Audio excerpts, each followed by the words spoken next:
This video is in our Great Engine Attack series and features a wonderful attack by Defense Chess against Seer in the TCEC Swiss 2.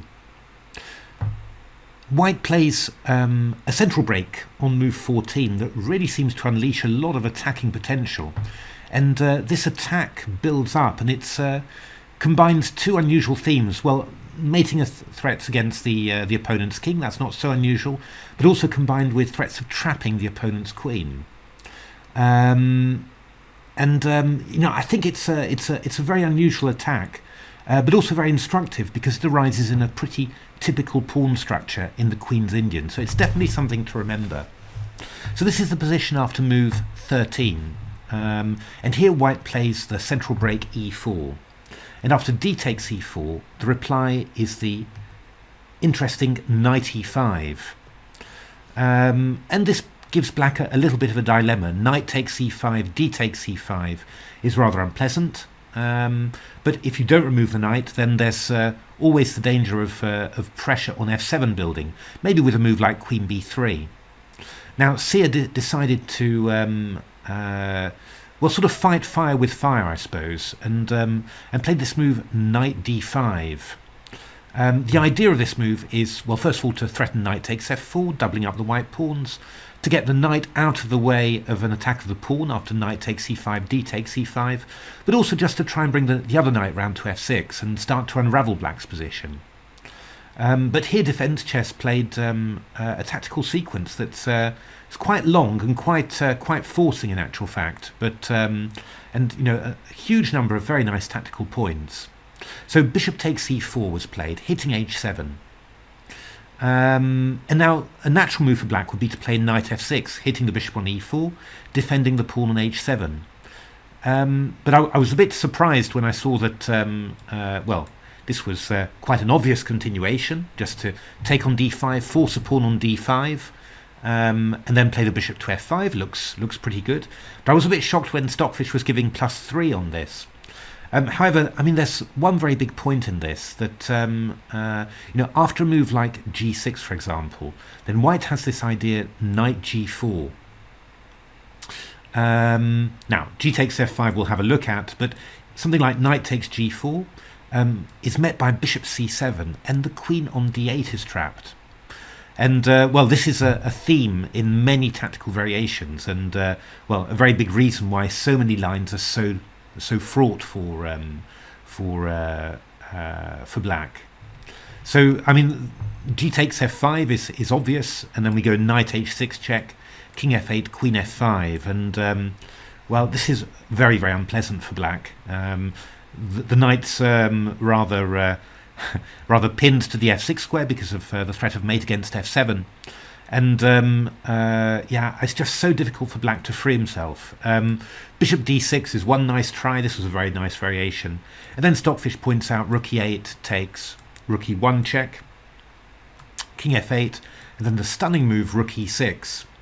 What's the point of it? Again, very long, very forced variation. Takes, bishop takes d6 check, queen takes d6, queen f6 check, king e8, queen f7 check, king d8, queen b7, hitting the rook on a8 and threatening knight f7 check. So queen b8 is the only move.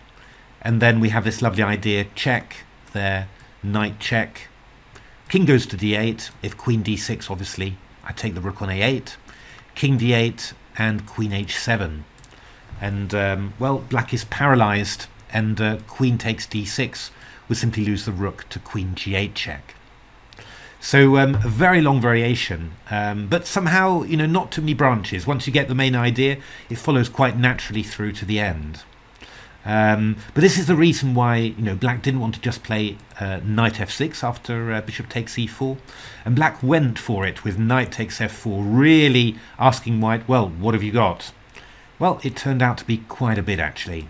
Bishop takes h7 check. King h8 would allow knight takes f7 checkmate, so king f8. But still now, this move knight takes f7.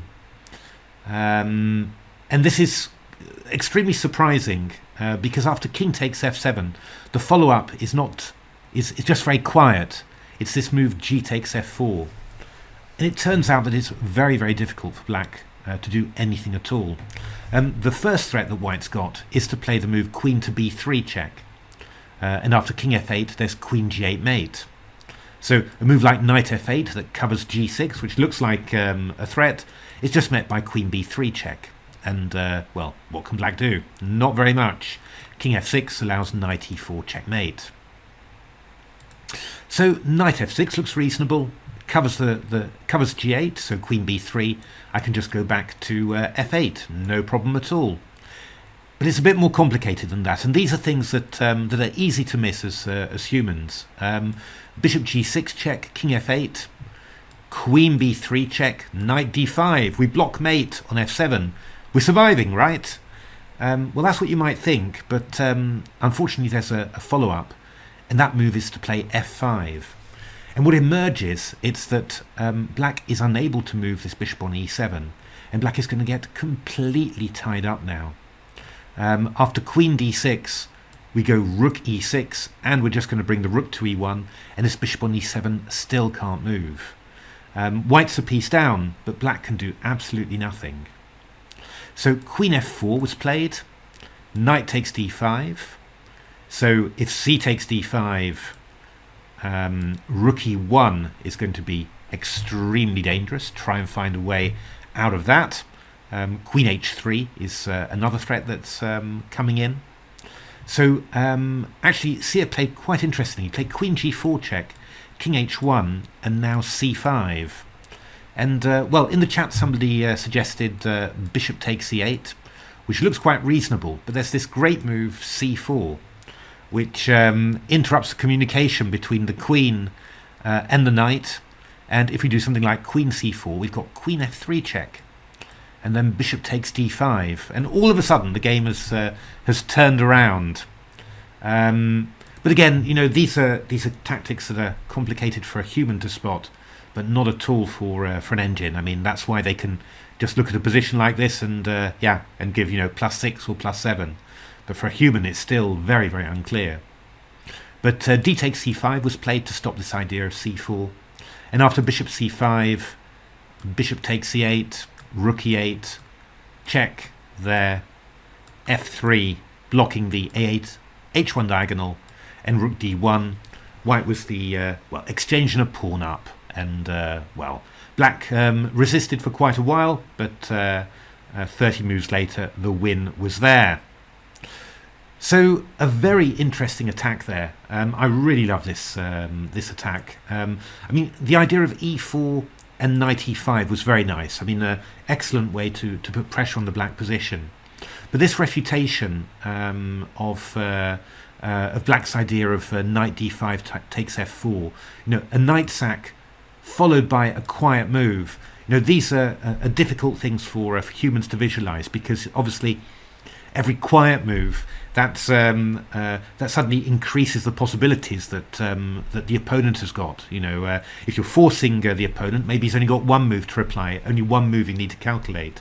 You play a quiet move, there could be loads of them. In actual fact, there aren't loads of them. There's because the white threats are so strong, queen b3 check, then black actually has a very limited amount of possibilities. But I think the key visualization part is this move, f5, and seeing that you're able to tie up the black position, that the bishop on e7 can be pinned to its spot. And of course, you know, if this one can't move, if you can just double, triple up on the e file, then, well, something's going to fall eventually. Really beautiful attack there from Defense Chess, and yeah, looking forward to seeing yeah, more of Defense Chess's chess throughout the TCEC Swiss. Keep tuned to this channel. Don't forget to subscribe if you want to get notifications about new videos. There's going to be loads over the next few weeks. And also, if you like the video, then why not give me a like? Makes you feel good and makes me feel good too. Thanks very much for watching.